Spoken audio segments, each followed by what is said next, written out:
All right. Well, that probably takes us through to our main segment for tonight, which is our main session, which is all about learning the real why customers and socials don't generate leads. So I'm going to ask you a couple of questions.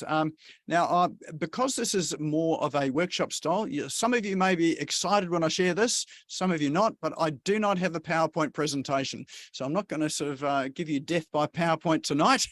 We're going to have a bit of a discussion about this, and I'm going to share some information and some.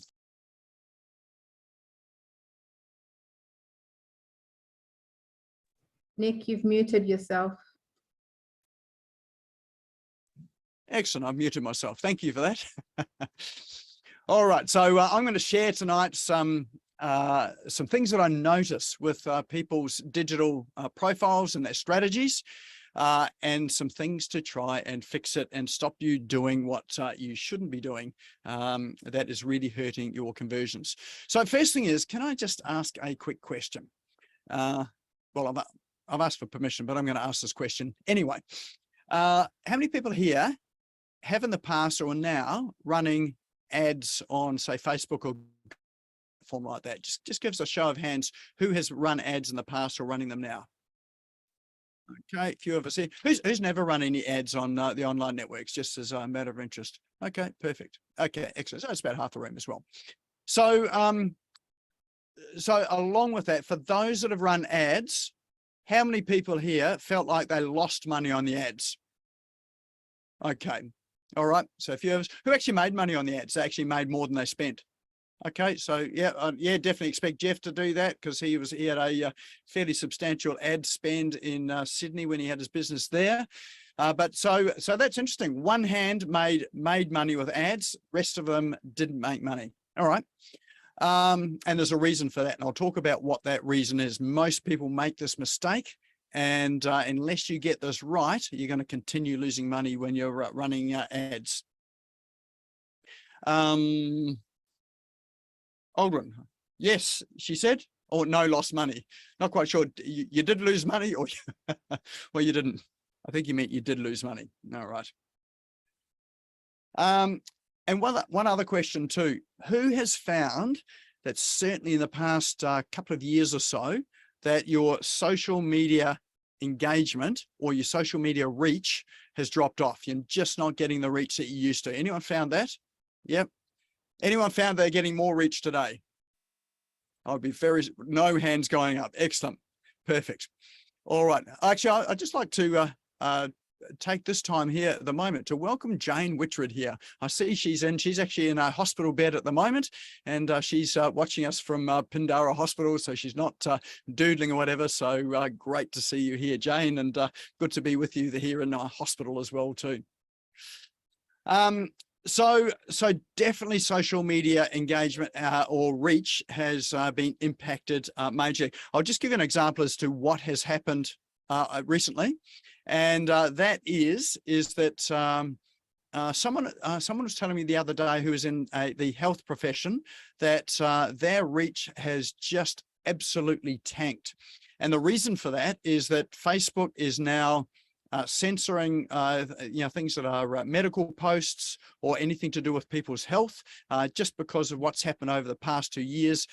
So anyone that is in that health field that is using social media, or particularly Facebook, for marketing and advertising, and even just organic, finding their reach is just tanked because they're hit by that algorithm change, which is really blocking a lot of the posts that go up there about people looking after their own health.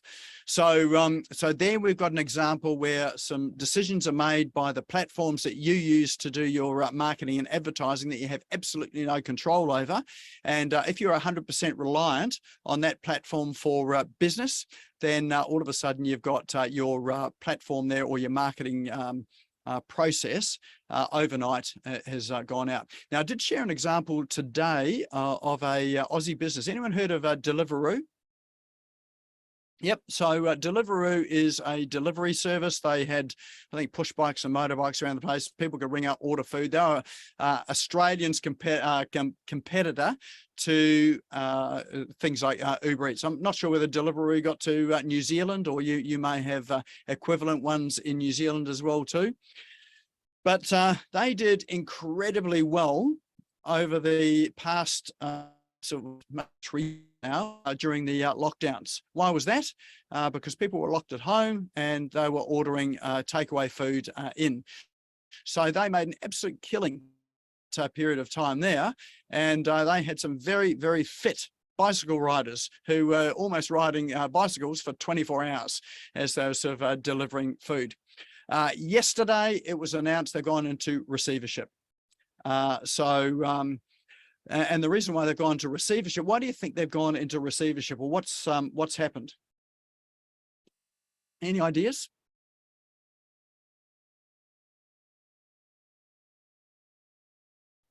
They're spending more than they were taking in. Yes, spending more than they were taking in. That was probably one of the things that's happened, because as the cash has been coming in, they've still been spending it, like it was back in the lockdowns. Yeah. Why else do you think they've gone? All right. People are eating out, probably not eating as much as home. Exactly. Yeah. So you think about people that were in lockdowns, they're ordering food in because they had to, and it was convenient. They couldn't go out to get the food, and so it was a convenience thing. Once all the lockdowns finished, and I think there were places like Melbourne that were locked down for something like 8 months, then people were sick of being at home. They just wanted to get out. And so to go out to a cafe or a restaurant was a treat. So they didn't order in, they were going out for that experience to get out. So all of a sudden you've got the likes of Deliveroo, their business has dropped off because people aren't ordering in. So somewhere in that mix there, Deliveroo hadn't accounted for the fact that there was going to be this drop off. So whether it be mismanagement, I'm saying that it is, but whether it be mismanagement or sort of lack of planning or foresight, and it could also be that they didn't have a sufficiently diverse business model to help cope with this. Yes, they had a real peak, and then it sort of dropped away. So, and that's very akin to a marketing strategy. So you could look at, say, something like Deliveroo and say that their marketing strategy was in fact the pandemic. And that was the one thing that they were relying on 100% was the lockdowns continuing. So if they put all of their eggs in that basket, as soon as the lockdowns had finished, their marketing's over, their funnel has finished. So and it's like a one-legged stool where if I hop up off a one-legged stool, then the stool falls over. So if you've got 2 legs on a stool, it's a bit more stable. You've got 3 legs on, then you've got a stable stool. Those legs represent your lead and marketing generation. All right. Just a matter of interest on that, Nick. That's really fascinating. There's a whole bunch of delivery mobs that started up in the last couple of years. How do the others go? Do we know? I really haven't had a look into that or researched that. I just happened to see that Deliveroo had gone under. So okay. Yeah. I would suspect it would probably depend on their delivery model and their business model. Some I would imagine Uber Eats will keep going because they're a big monolith. And there's a couple of others that are reasonably well known as well that will probably keep going. But I suspect there are probably some other businesses that if they're relying on the lockdowns, then they're going to go out of business as well too. But the lesson from that there is if we're running small business, if you're relying on one source of leads and business, then you're at an extreme risk if things change. And as we've seen in the past 2 or 3 years, there's been lots of change that has happened that is outside business's control or outside our control, and it's likely to continue as well too. So one of the is likely to happen, and speaking with a number of people in the financial sector and the business sector as well, is that we are heading for a fairly significant recession. If that and there's something a lot that is in the order of, if not worse than the GFC, which is in 2008. So in terms of planning and preparing for that, think about when's the best time to plan for that recession in terms of your business and your business survivability. It's obviously now, isn't it? So, you're not going to wait till the recession hits and then think, geez, I've got to think about what I do with it now. Now is the time to actually start planning that, which is why we're running this session today, to ensure that at least you've got a head start in it when it actually, so it's not a question, really just a question about when it happens. Predictions are it could be sort of within the next sort of 6 to 12 months that we start to see or feel the impacts of that there. And we're already starting to see that now with petrol prices. I know in New Zealand they're up over $3 a litre. Here in Australia they're sort of into the $2.70 a litre. And you look at ridiculous stuff like lettuces going for $13 a piece. The overall sort of food prices going up as well too. So what that does is it pulls up money out of the economy. You've got interest rates going up as well. That's pulling money out of the economy as well too. Well, not really out of the economy, it's pulling it out of people's pockets. So it means that people aren't spending as much. If people aren't spending as much, that money is not going to small business, and people are making some more decisions about where they do allocate their money and where they do spend it. So you want to be able to position yourself in a place where you are one of those businesses that people choose to spend their money. Does that make sense? I mean, I'm not sort of saying that to scare you. It's just ready to give a sense of reality about what is likely to come. If you're finding it tough now, you're going to find it really tough when it comes along. Or if you're adaptable now and you can start to look at your lead generation, your acquisition business, then you're going to be set up to weather that a lot better than businesses that are just trucking along until it hits. That'll make sense. Excellent. All right. All right. Okay, ads. Let's just have a look at ads. Those people that have run ads, and for those that are thinking of running ads, that are concerned about or have had this experience where they've spent more than you've made. Now, I know there's a few people here that have spent way more money on the ads than it's brought back in. There is a really good reason for that. Any ideas why you might be losing money on those ads there? Let's just open up the microphone and just let us know what you think the reason is. Fred. Yeah, I think one of the main reasons is that people don't set up, particularly if you're talking about Facebook and Google for that matter, but if you're talking about Facebook, they don't set up to use lookalike audiences and, standard audiences from the beginning.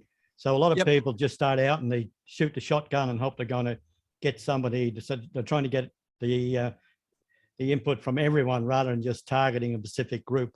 So, if somebody hasn't got their Facebook pixel, even if they're not looking at advertising today, but they are in 3 to 4 months and they don't have their pixel on their page, they need to get it on there ASAP, because you then can build up that motor aspect of it to get your lookalike audience happening later. Absolutely. Yeah, so that's a really good suggestion. If you've got a pen and paper in front of you, or you've got your digital keyboard writing stuff, I would write that down, because that's a piece of gold there, is that if you're not advertising on Facebook, even if you're not, get that Facebook pixel onto your page, because it will start data, so that if you are advertising, it keeps 6 months worth of data there from people that have visited your website. So when you do start advertising, let's say 4 months down the track, Facebook's already got an idea of the sort of visitors that come to your website. You're able to target them, and you're able to find other businesses that look like that as well. So thanks, Fred. So that is part of the reason. There are some other reasons as well. Aldrin. Yes, people generally now, what I've noticed with advertising, particularly Facebook ads, the people that are getting great results are investing about 10 grand a month into Facebook ads, and they have that kind of budget to do that. Not everyone in business has that kind of budget to put 10 grand into Facebook ads. And also I've noticed that if you put any controversial content up, that you'll definitely get a Facebook slap and a YouTube slap. I've had a few now, which is why I put content up on Rumble and BitChute, and thank goodness for alternative media channels. So I think more and more people are generally getting a bit annoyed with Facebook, and more people are going over to LinkedIn and other places. Even TikTok ads, I have heard, are quite cheap at the moment and have been quite effective for people. So generally speaking, I think if you're putting money into advertising, generally you're wasting money. unless you've got really big money to spend. Yep. So yeah, certainly the big players that can spend that sort of budget in there can make it work. And I think the reason why they do make it work is not only are they spending that money on their ad spend, but they've also done their research as well. So, what Fred has just talked about targeting specific audiences in Facebook, they've done that research, so they actually know exactly what those people are looking for. And so, the big budget comes along with sort of quite a lot of research that goes into it. So they're able to invest in a lot of areas as well. So yes, that is part of the reason as well. What else? There's another fundamental reason why those Facebook ads and in fact Google ads too just don't work, where you spend more. Jeff. Yeah, basically, guys, two is it's about test and measure. You can't. A lot of people just set it all up and set and forget and get on with life. It doesn't work that way. You've got to be going in and pulling out all the weeds. It's like gardening. You've got to be looking at it every week and pulling out the weeds, or having someone pull the weeds out for you. So basically, it's a test and measure and scale. And once you can start with little as $500. Once you've got $500 working, you can then move to whatever you're comfortable with, the next level, 1,000, and so it goes. Guys, I went to $6,000 and got a return of over $60,000 a week. But I found when I went to 7,000, it wasn't getting any better. So we stayed on the sweet spot of $6,000 a week. So it does work if you do it right. Yep, absolutely. And in fact, that's a really good point too. And if you look at, say, Google Ads, which is one that I'm familiar with, they've got something there called negative keywords, which means you can remove the keywords that are non-monetary or non-money earning keywords, so that people don't click on keywords there, or they're unknown for words that don't produce a return. So yeah, definitely test and measure is important. There is one other fundamental reason behind all that there, if you step back further. Fred. Yeah, I think one of the main reasons is that there's no congruency between the ad and what people are getting when they visit the website. Absolutely. So the ad will say one thing, but when they get to the website, it's totally different or slightly different, whatever. So, and people just go away from the website. So the ads have actually worked, but they've got to the website and there's the wrong information there. It's not what people were expecting. Absolutely. I found that just the other day, clicking on a ad on Facebook, got to the website. I thought, what? Oh, hang on, where does this relate? And so, it's like, am I in the right place? So that is definitely a factor as well too. So even down to things like colors, using particular colors in your ad, they need to be the colors that are on your website, so people feel like the transition has been the same place. So colors, wording, text, all of that sort of thing needs to be consistent and congruent. Yep, absolutely. There is still yet one fundamental reason that no one has quite touched on yet. Anyone else want to have a crack at it, or I'll tell you? I'll have a crack. Steve. Yes. It could possibly be the offer that you're putting in front of people. Yep. Because a lot of people run an ad to an offer that's pretty mediocre. So people click, they get to the landing page, they have a look and they go, huh, and disappear. So the people have spent money getting a click and haven't got the return for it because they either haven't researched the people properly that they're targeting, or they just put in a so-so lackluster offer that they've gone, didn't really get them excited, and they move on. Absolutely. So that there is the closest answer to it. You sound like you sort of run bot campaigns or something, Steve. Well, yeah, it's part of what I do. It's part of what I'm getting into. So yeah, right into it at the moment. Yeah, excellent. So really, to put you out of your misery, what it is that, and I see this with digital agencies all the time, and I see that with people that are advertising or even doing organic marketing on social media as well, is that they are targeting too far down the chain. So what that means is, and I see, and digital agencies are really bad at this here. They get paid for clicks. So their metric is that when they produce a report to a business on how well the ads are working or the campaigns are working, what they typically produce is how many clicks went through to your website. Now those clicks are meaningless if they don't actually result in a financial return. So, you know, you can get 1,000 clicks to your website, no financial return. In my mind, that hasn't worked. It's been a waste. So you need to get some return. And the reason for that is I see that businesses are targeting, getting people to click on ads for them to buy their stuff. And sometimes that is too far down the track. Before people buy your product or service, usually they've got some questions to ask about it. So, you know, they're not ready to buy yet. And you'll find that people, and have a look at your own habits as well too. When you're looking for a solution or you know, particular service or product, how many people just Google it, go to a site and go and buy it straight away? Anyone do that? So not many of us at all. So what I do is I will go and let's say open up, I'll search for the solution I'm looking for, the particular problem I've got on page 1 of Google. I will then open all of those links on page 1 of Google that look relevant and into different tabs. And then I will go through each of those tabs and read what is on offer there. So you'll find that people do that. Who here also does that? Just by show of hands. Yep, so a few of us here. So you actually go and have a look at a number of different sites that are offering their products and solutions. So that there is really called research phase.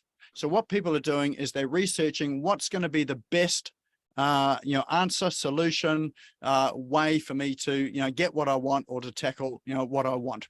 So and look at some of the reviews. Absolutely. Reviews are one of the most looked at things that before people make decisions.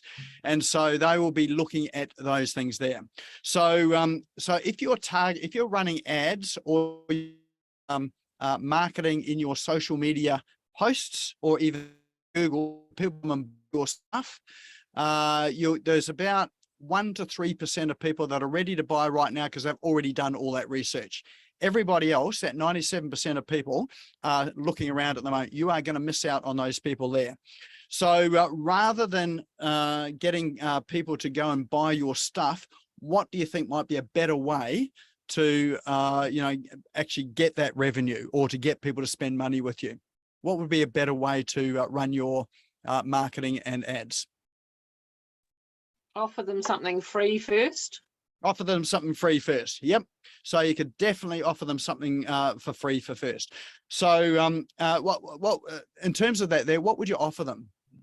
Any examples? Like a PDF download or something? Yep. Okay, PDF download. Yep. Paul? Lead magnet. Lead magnet. Yep. So those are names for things that you can offer. But more important than that is it's important to think about what are people's immediate needs. So what is their immediate problem or the real problem that they've got right now? So the immediate problem is not what you sell. The immediate problem is something that they need to find out now. Now, let me, if I give you an example, some of you might have heard this before, so forgive me for those that have heard this one before, but I'm going to tell it again. I had chickens in my property. My chickens used to get out of my property. And I had neighbours that complained that my chickens were getting into their properties, which is quite rightly so, because they were digging up their gardens and eating their veggies and flowers and that sort of thing there. So I needed to fence my property. And in fact, the council had encouraged me to fence my property. Otherwise, they were going to charge me for the privilege of my chickens of wandering the roads. So being a non-handyman type of person that I am, I have a shed full of power tools. It doesn't mean I know how to use them, but I've got them. I Googled this here, and it was how to put in a fence post. So so I wanted to, so I wanted to know, how to put in a fence post. So think about that there. My need is I needed to fence my entire property, or my actual need was, the problem that I had is I had to contain the chickens because I had a problem there with my neighbours there. I didn't want to upset neighbours. So that was my big problem. And, I needed a fence. Anyone that was going to sell me a fencing contract or to come and fence my property was not going to get my business at that time. So what was my immediate need right now? Someone to show you how, with a video, how to how to install a fence post. All right. So that's what I was looking for, and that's what they gave me. But what was in behind that? Why did I want that? Because ultimately you needed to fence the whole paddock. Yep. And prior to that, I needed to fence the whole paddock. But what did I need to know about myself in that? That you couldn't do it. Yep. So I was looking to see whether this was something that I could do as a non-handyman, or whether I actually needed to employ a professional. I probably should have employed a professional, but I had a look at the video and I decided that I could do this myself. So my immediate need was not containing the chickens. It was making a decision of, you know, can I do this myself, or do I need to hire in someone to do it? Does that make sense? So if you think about your product and service and people that are starting that journey to look for it, what is the immediate need that they have right now before they're ready to buy? What are they making? So I'm thinking, since Paul spoke it up a bit, yeah, Paul films funerals, and I think you live stream those out to people that can't make it. Yep. So one of the decisions that people might make there is, can I film this on my iPhone, or do I get a professional production in? Is that right? Yeah. Yep. So those that have done it on their phone have regretted it. Yes. Yep. So they don't know that yet, because they're at the beginning stage of the process where they're asking their questions. Can I do it on my iPhone, or do I need to get someone else in? So the immediate need is really just answering that question. So if you think about that, and if I open that up, so, you know, Paul doesn't necessarily need to answer that, but what could you do? Like, if you think about your marketing, what could you do to help people sort of along that journey to answer that question?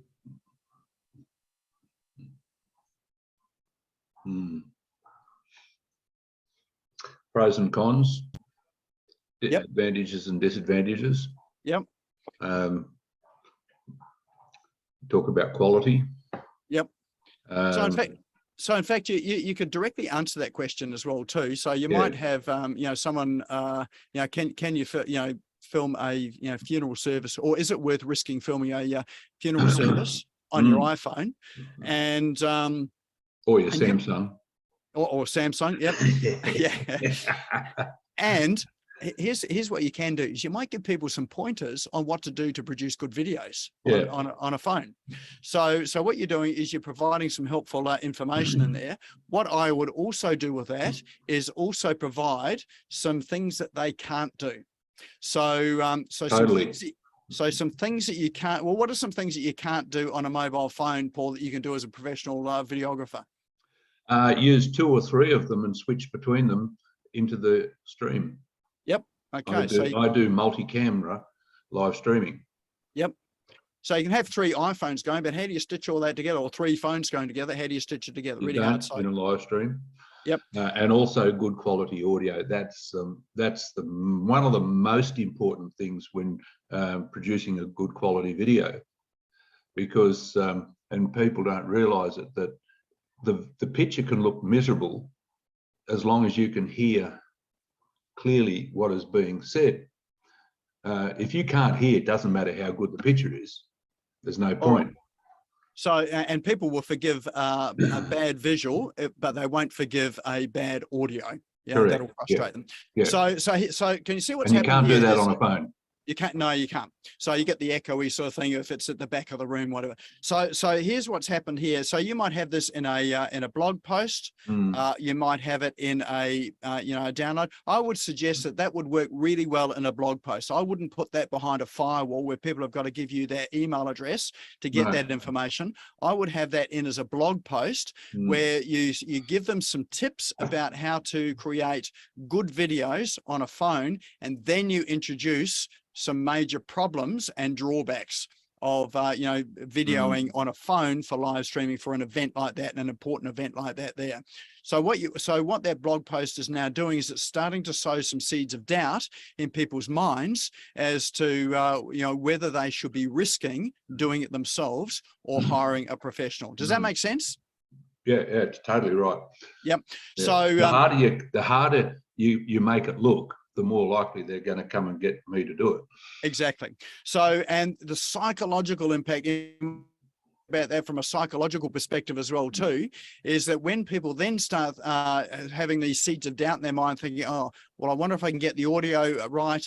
You know, we haven't got sort of three cameras there. Are we going to get sort of everyone in? Is it going to be the experience that people want? Once you sow those seeds of doubt in there, and they say, no, look, we really should get someone in to, you know, to video the funeral, then who are they going to get? Are they going to go and Google? They might go and Google other videographers, but who are they more likely to trust? Someone they don't know, or someone that's given them some information about what to do, and also help them to, you know, to avoid some problems. Exactly the point. So by having content, you've got to demonstrate though that having highlighted those things, you need to demonstrate that I can do it, and I do it. You know, so that's where your case studies come in. All of those hurdles, all of those issues, and provide the excellence. Yeah. Well, here's the interesting thing with that as well too, is that at this point you don't need to show that you can do that. You just need to be able to articulate that the problem and introduce those problems. What happens is that when you start to introduce these issues that people may have with it, people automatically assume that you have the answer and you know how to solve it. So you don't even need to come up with a solution in that post there. You can still leave it as it is. And then what I would be what I would be doing with that is having some form of email capture there and phone number capture, where you you might sort of have something along the side or down the bottom, which is like, you know, download the list of equipment you're going to need, or download the checklist, that sort of thing there, where they then give their email address and phone number.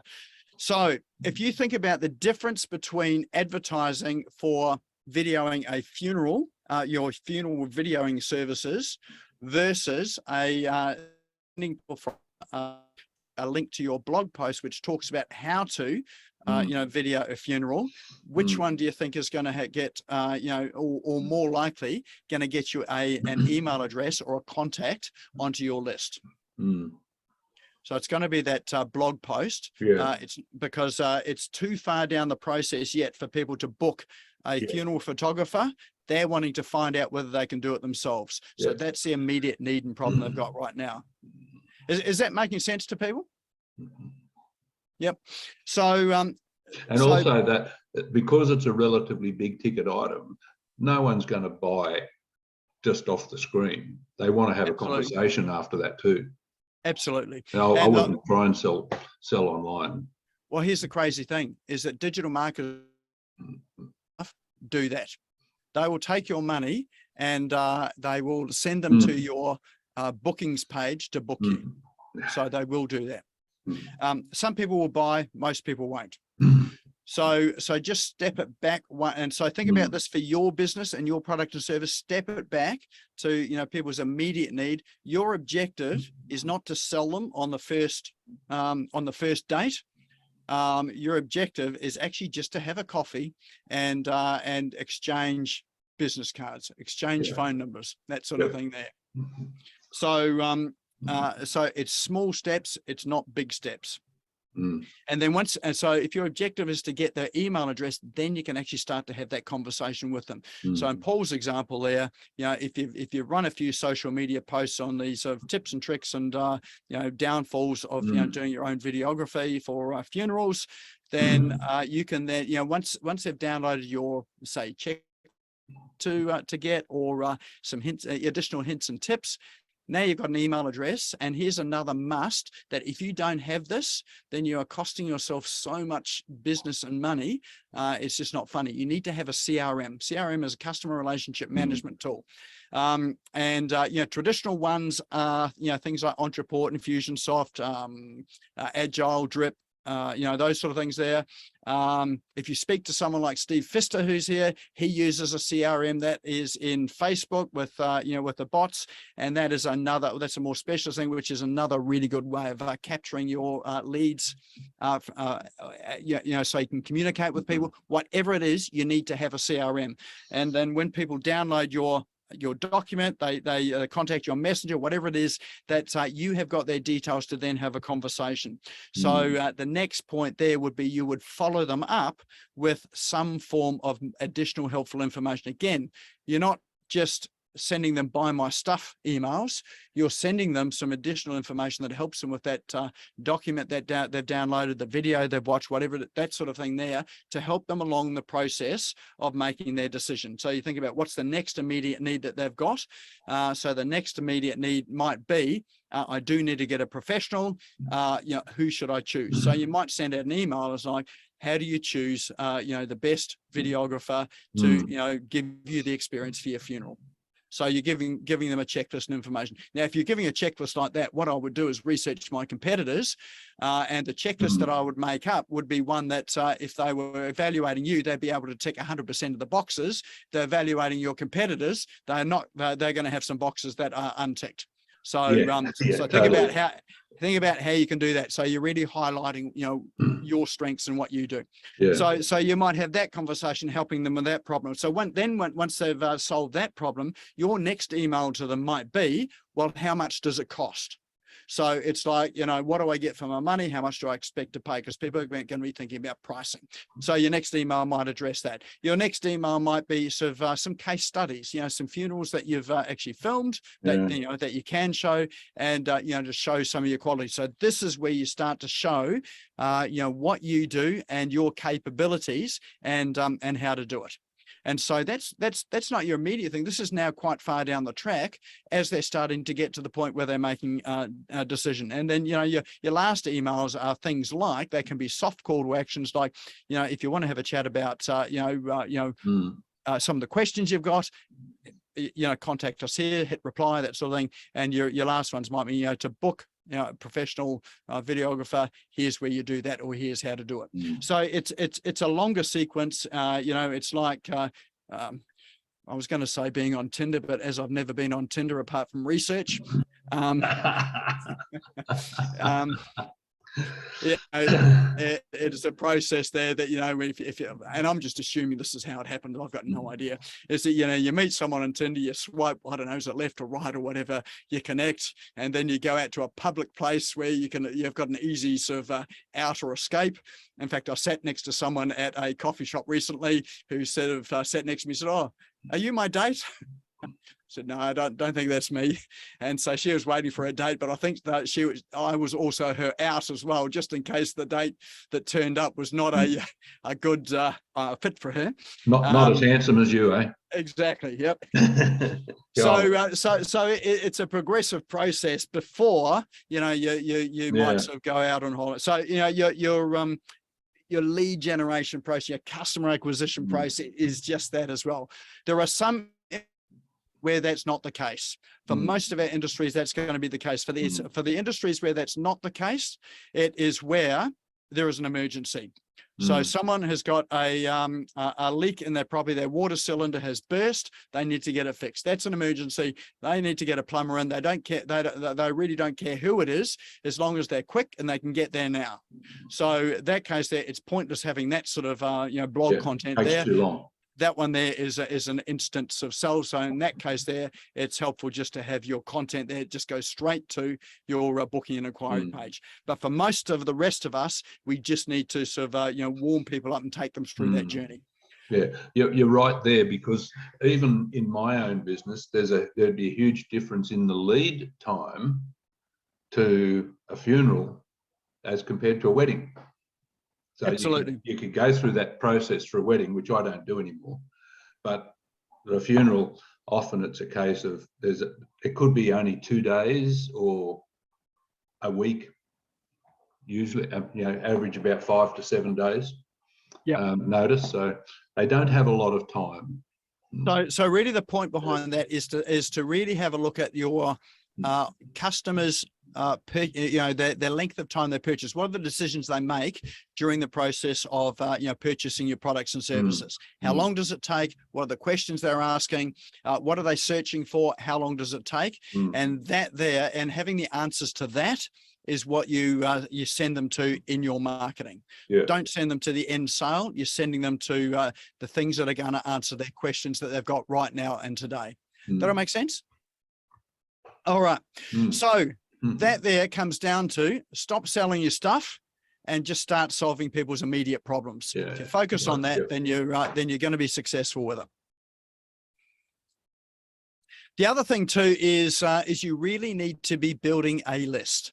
So if you are relying on social media, Google, and external tools to do all of your selling and marketing for you, you just need an event like COVID to come along, or the GFC to come along, or the upcoming recession to come along.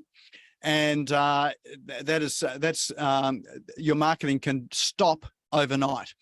But if you can get people off those platforms and into your own CRM, customer relationship management tool, you've got their email addresses at the very least. Better, you've got their email address and first name.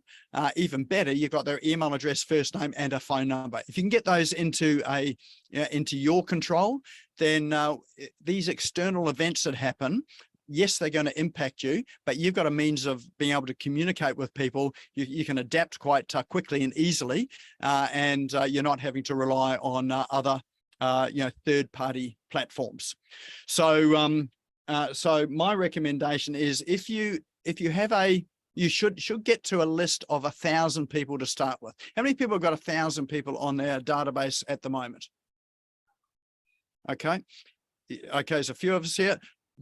If you haven't, your first goal is to get 1,000 people onto your marketing database. This is not your sales database, this is your marketing database. It will change your life. Because what you can then do is you've got people that you can now communicate to. So, if you've got an offer to put out, you've got a special to come out, there's a world event that's happened, and, you've got some sort of solution there, you've got something you can do something with. Once you get to 1,000, your next goal is 10,000. Once you've got 10,000, then it's game over. So you've got 10,000 people on your list, you send out an email. Well, people on your list, you send out an email, you get out of that there, you might get, I'm just trying to think of our latest open rates. Let's say you get 50 people that open it. And then out of those 50 people, you might get 5 people that click through on it. So so that might be 1,000 people. If you've got 10,000 people, then just add another 0 to those. So instead of getting 50 people, opening your emails, you get 500 people opening your emails. Instead of getting 5 people that click on it, you get 50 people that click on it. Instead of getting 1 sale, you get 10 sales. So that really just gives you more at scale. So it is an absolute must that you have a CRM, and that you are constantly generating and building your leads into that CRM, and then also communicating with them on a regular basis so you keep in touch and they get to know you. Now, from tonight, any tools that I've shared with you tonight that'll help you build your CRM?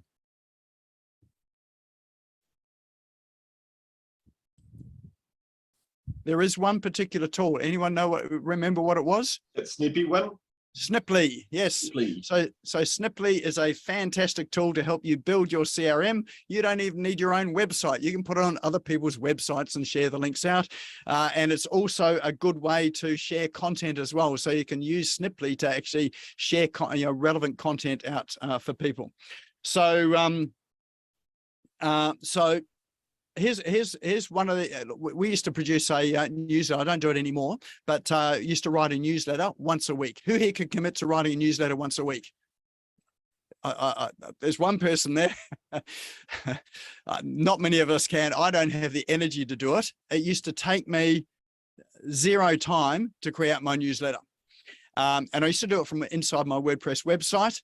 Lorena, she's my VA, who is on the session here today, she had parameters of, we actually set up an automated process to go and grab articles out there on the web that would be relevant for our clients.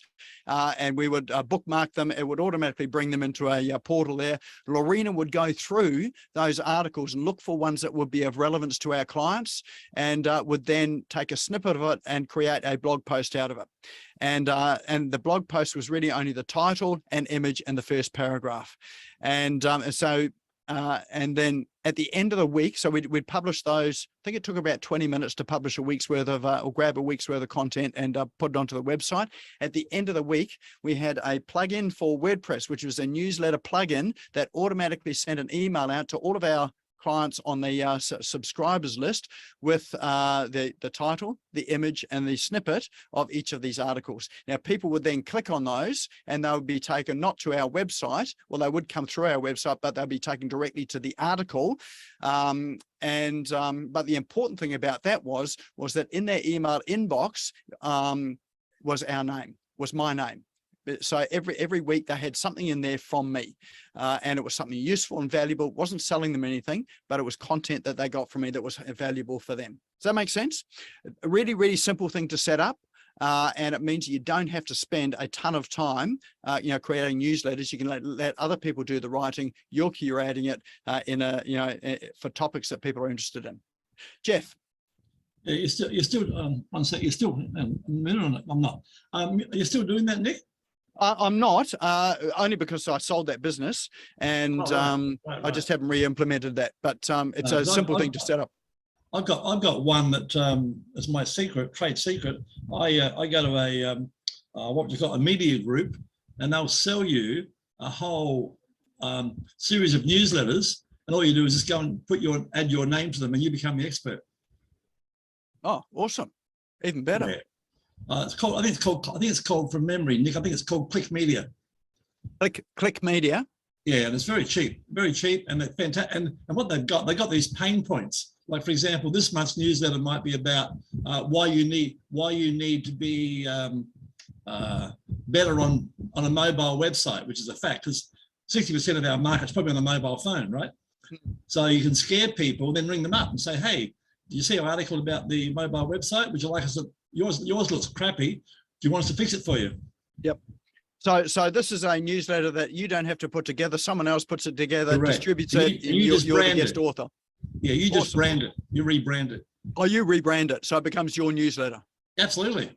Fantastic. Yep. So there's another really simple way of doing that as well. So again, hitting people's pain points and their immediate needs. You're just thinking about their immediate needs again. Correct. Not selling your end product or service, just their immediate need.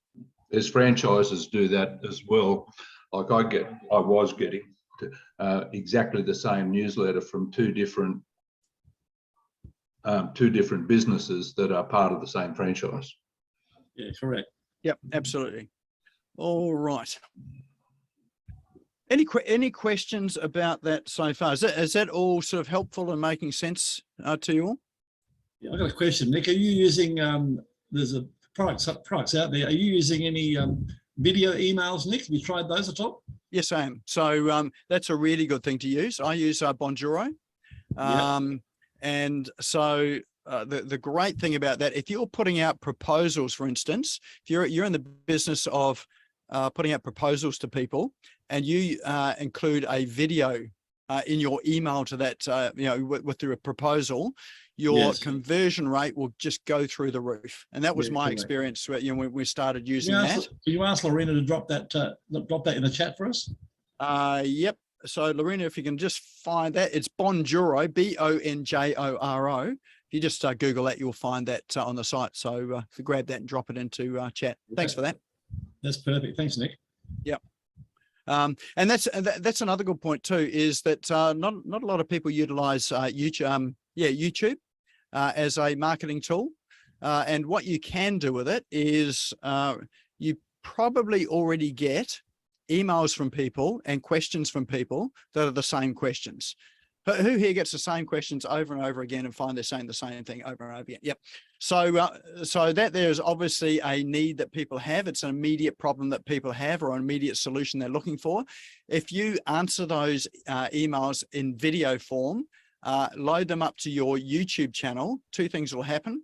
One is that you'll start to get search traffic on it. So by having that in your YouTube channel means that as people are typing that into Google and searching for, the answer, then often you'll find YouTube videos at the top of search. So it's one way of getting yourself at the top of search, is having a YouTube channel that answers those questions that people are asking. The other thing it does too is if people send you an email asking those questions, you can send them an email back with a link to your video, and they get not only the answer that they're looking for, but they get to meet you as well. So they get to hear your voice, they get to see you, so they get a fuller experience rather than just an email response back. That there also increases your conversion rates. That's sort of along the lines of that famous quote by that awesome fellow, you know, that video is the most engaging medium you can use to get your message out. Who was that, Paul? Paul Sheaf, I think, wasn't it? Yes. Mm. Actually, yeah, I would say if you're not using video today, you're mad. Video is, you have a look at your social media platforms, video, they're all over video. You look at, for instance, Facebook, they've got Reels there. Reels are just absolutely going off there. The sort of clicks that you're getting through and the engagement you're getting on that, they're way more that you get than you get on your text-based posts. You got, you know, TikTok out there that are sort of up and coming. And I think Eldwin mentioned that earlier on, you know, advertising rates on that are just so cheap. And because they're building that platform, now's the time to get in and do it.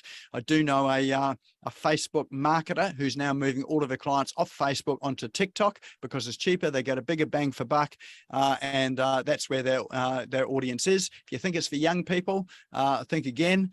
There are people my age on there, would you believe? So, Even I'm there, Nick. yeah, I know, right? So, you know, just don't believe the myths that are all around it. You know, those platforms are all important as well too. And people are building channels on TikTok, you know, those short videos. So if you've got a YouTube channel, I would also consider putting those same videos on TikTok or a variation of those videos on TikTok. You know, they're just really sort of short videos. There are coaches that are using it, and there are, you know, business professionals using it and growing quite a following, and you know, converting that into leads and customers as well. But that is another discussion. When you know, so there is a whole lot of whole strategy in behind using TikTok there.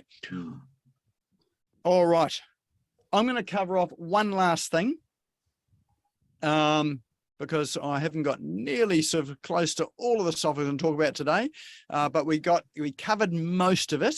But the final thing I would want to say to you is most people, when they are doing their marketing and their digital content, have no strategy.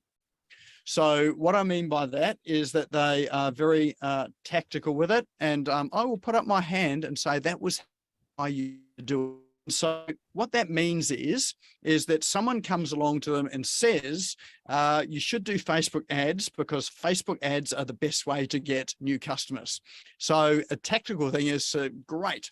Let's go and run some Facebook ads, and they might even do some courses and pick up some programs and some information about you know, how to create Facebook ads. And in fact, the most popular topics are all about how do I create a Facebook ad, not how should I be advertising using Facebook.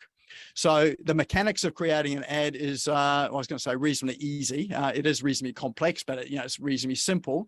The mechanics behind a strategy to do your marketing, that's the complex part. So, and that's the part that people miss out on, but that's where the money is. And that's where you generate your leads and customers, is in your strategy. It's not in the tactical side of things of setting up an ad. So, and so that's why people often say, I ran ads, didn't work, spent more than I made. It was a waste of time. I'm never going to do that again. And that's because they're sort of just using the tactic rather than having a strategy. So, so I do have a strategy. Does anyone here want to hazard an explanation as to what they've seen with my marketing strategy from what you've seen of me online? Anyone want to tell me what I do? You wear funny shirts. I wear funny shirts. That is definitely part of my branding. Yep. Steve, you had your hand up. Yes, consistency. Yep. Steve. I've noticed your copywriting has improved a lot recently. Yeah. So, yeah, and it's running down a certain track with what you're doing. That's an interesting observation, Steve. The funny thing is that when you're writing your copy and your marketing, the more you do it, the better you get. So and what you do is you start to change the nuances in how you do it. So that's a really good observation, is it has changed, and it does leave some questions and does leave some things hanging. So that's part of it. What else is part of my strategy that you've noticed? I've noticed, Nick, that you do Facebook Lives every week and you do lots of free content. Every Tuesday doing this event is extraordinary for as long as you've been doing it too. Very consistent and fantastic information. So no wonder you attract such a great crowd every week. Yep. So that is, so every Tuesday morning at 10 o'clock, around about that time, I'm doing a Facebook Live. So yes. And here's the funny thing, what was it I think on Monday, we had, what was it, Lorena? We had 4 registrations on Monday morning for this workshop. I think by the close of yesterday, we had maybe 8. Most people register, I don't know what it is, in the in the afternoon of today. So in the afternoon on Tuesday. Now that has changed. When we first started, or even sort of 2 or 3 years ago, or 2 years ago, we would get most of our registrations for this event 2 days prior to the event itself. Now, and this is probably good for you to know if you're filling events as well too. People are not making decisions about going to events until just before the event starts, and sometimes we get people that register afterwards. It's in case you get a better offer. Yeah, exactly. No, that's exactly what's happening. People are saying, is there a better offer out there? What am I doing? And they are definitely hanging out to see whether there's something better. So I hate to say it, but I'm sort of like the only thing that's left. They haven't had a better offer. This is what's on tonight. Well, if it helps you feel better about yourself, I was hanging out waiting for your email to come through so that I could click on it and register yesterday. Excellent. So that's another part of part of the marketing strategy is I send out 2 emails. I send one in the morning, one in the evening. I send them on Tuesday. We've tried Monday, we've tried Sunday, we've tried Friday. The best day that works is Tuesday. So our part of the marketing strategy is to send out those 2 emails on Tuesday. So yes, thank you. Nicola, you had something? I was just going to say repetition is something that I find useful, like repeating the same thing to people.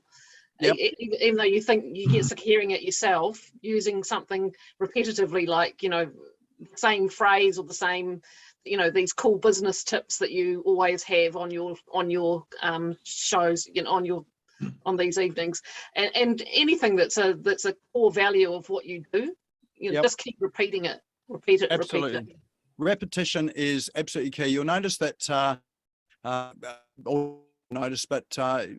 these events, we start our marketing for it tomorrow, like on Wednesday, and they go into a whole host of groups. I know we must post 10 to 20 times a day into various different groups on Facebook. They are essentially the same posts. We swap up the images sometimes, but sometimes they're the same image. It is repetition because not everyone's going to see it in one place, but they will see it in another place. And what happens too is if people start to see it 2 or 3 times or more, they think, oh, this is really popular. What is it? And then they click on it and come along. It's not that it's popular. It's just they've seen it a number of times. So it really just sort of sticks in their brain. So that's part of our marketing strategy as well too, is that repetition. So absolutely. Yep. For me, Nick, I was going to say, for me, Nick, your question, are you coming tonight, hits me it stands out in my scroll of emails because I'm not on Facebook seeing you live. So, I mean, I'm on Facebook, but I'm not looking at it at that time of the day that you might be on, but that question, and then it's like, oh, what's Nick teaching tonight? Then I'll look at what your topic is. Oh, damn, you've got me again. Yep. Curious, yeah. Awesome. Well, actually that headline too for, the subject line, are you coming tonight, was quite deliberate. That's the one that works the best. We just keep using it. It's also repetitive as well too. Definitely works, yeah. And so again, you've just picked up something else that's using multiple channels. So yes, we use Facebook, we use Instagram, we use TikTok, we use LinkedIn, and we also use email. So the strategic approach is using a number of channels, not just one channel as well too. So it makes you feel like you're everywhere. So and it's not only that. Aldrin just mentioned offering free content. So the tips like after this event here, we then cut this up and we post it all over the place. So all of the tips go out. You've probably seen some of it as free content on all the social media platforms. We've got 5 tips. Why do I have 5 tips? It's a Monday to Friday posting. So we're able to use that to post on social media every day. So we've got content up there every day. And we've also got the replay of this, which also gets posted up there as well too, which is day 6. So we've got 6 days worth of video content that goes up, and video content being really important. Again, that forms part of the strategy. So can you see there are lots and lots of moving parts that go into the strategy? It's not just trying Facebook ads or Facebook posts. It's a whole combination of things that actually drives people to my business. And some people will become customers. Other people just get great value. Other people like hanging out in the community. There's a whole lot of reasons. And the other interesting thing too is some people that come along will never become a customer of ours, but they'll recommend us to other people. So so never discount the fact that you've got people in your community and people that know you that go and do it themselves. So even if you provide free content to them, that they go and build their own fence, or they go and do their own video, there'll be someone else that will ask them, hey, look, I've got a funeral and I'm looking for a videographer. Do you know someone? Yes, I know this great guy, Paul. He helped me with some great tips when I videoed my own. Go to his website and download it. And that there might be just the client that is booking, Paul for the funerals. So it really is an overall sort of strategy to the whole thing. All right. I was going to say, with your repetitive about asking, can you come? I understand if I didn't act on it one day and then forgot about it, it's good to get that question again and again. But if I booked in the first time or the second time or the third time that I saw it, I would rather see a reminder saying, don't forget that you are booked in to come tonight, or something like that, as opposed to another question that says, can you come tonight? And I thought, of course I can bloody come. I've booked in already. It's funny you say that, Paul. I was thinking about that just this afternoon. Thinking we just need to update our flow with that there too. So yeah, should switch it to just send a reminder. Yeah.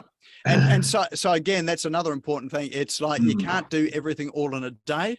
It's always a process of constant improvement. And sometimes you get things that annoy people. I'm not saying this annoys you, Paul, but it might. Those are just the things there that become your improvement as well too. So don't think you have to do everything in a day. Start with one thing and then just keep growing and expanding it out. My strategy didn't happen overnight.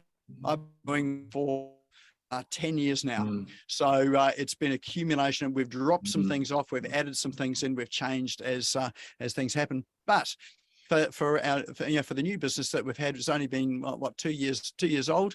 That there, it's really only taken probably a year to get that up and running, so people know what SmashGo is and business, and that branding as well too. So it doesn't actually take you long if you're consistently applying effort into it. All right. Well, we're at the end of time at the moment. I'm sure we could carry on, but that's it. So any takeaways for you tonight? I mean, has there been some good information you can act on tonight? Can I ask a quick question, Nick? Yes. Before we go, just quickly on the, you said people are booking last minute. I found that last week with my Free Publicity Secrets Masterclass with the paid event. I'm finding people leaving it right up until the last, within the last 12 to 24 hours. How are you finding it for bookings with free events versus paid events? About the same, actually. Okay. Yep, about the same. So interesting. Yeah. And again, it's still that thing is there a better offer out there? What am I doing? I'm not quite sure what I'm doing. That people are still making decisions, last minute. So regardless of whether it's paid or free. Okay, Depending on how urgent is the need is that you're solving. Yes. So if it's got a lot more urgency and or importance to it, you will find people will book in early for it. If it just doesn't have quite that, then they'll book on the day. Got it. Thank you. Awesome. Excellent. All right. I did promise that we have a door prize tonight. So I will move over to draw that, but I'll tell you what it is. Tomorrow, some of you may have seen in social media posting or the emails that have come out, running tomorrow a customer explosion masterclass. So really what we've talked about today is the problems that you have with getting those leads and customers. Tomorrow is all about what are the things that you specifically need to put in place to solve it. So and so it will be a masterclass. It's a workshop style there where you will start to put together some of these things. So you've got the you won't have a full strategy, but you'll have the beginnings of a strategy that you can use to really start to amp up your marketing. Now, here's the objective of it is that how many people at the moment find that they have to chase and sort of hustle for customers? They're always out marketing and looking for customers. Who's doing that at the moment? Yep. Okay. So, the objective of this is when you've got a good strategy there, then that stops happening and it turns around so the customers are looking for you.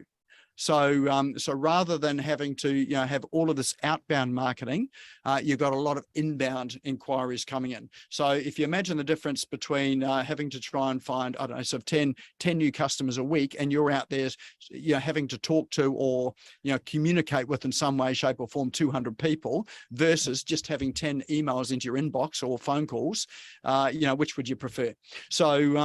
So tomorrow is all about how do you switch that equation around, and we've got some specific strategies and apps and tools and things you can do for that. So that's running tomorrow. If you do want to come along to it, it is $77. It is a morning session from 8 till 12. It's online on Zoom. So just turn up. I would recommend that if you're coming along, turn up with a pen and paper just to take some notes as well. We'll do some stuff online, but it's going to be helpful to have. I'm a bit of a pen and paper old school person because I can jot down stuff and remember it. The link for it is in the chat. So if you do want to come along, then click on that, come along tomorrow, and it will be well worth your while in terms of getting some of these pieces to the puzzle in place. So the reason why I mentioned that is that the door prize tonight is 2 tickets along to this. So I've got 2 tickets along to this for people that want to win it. So don't book just now. We will run the draw, and there'll be sort of 2 people here that will win tonight. So let me pull up our wheel of names. All of your names are in here now. And just remember, you've got to be here to win. So let's spin the wheel and find our lucky winner. Drum roll, please. Virtual drum roll. And the first one is Nicola Kane. Hey. Excellent. All right, we'll shoot a link out to you for that for tomorrow. So that's 8 o'clock Australian time. What's that? 10 o'clock your time, I think, Nicola. Our so that if you find you can't make it, then you'll have access to the recordings when you register as well too. And I've got one more to go. And another virtual drum roll. And our lucky winner for this one here is Peter Beckenham. But Peter's not here. He had to duck off early. So let's redraw that.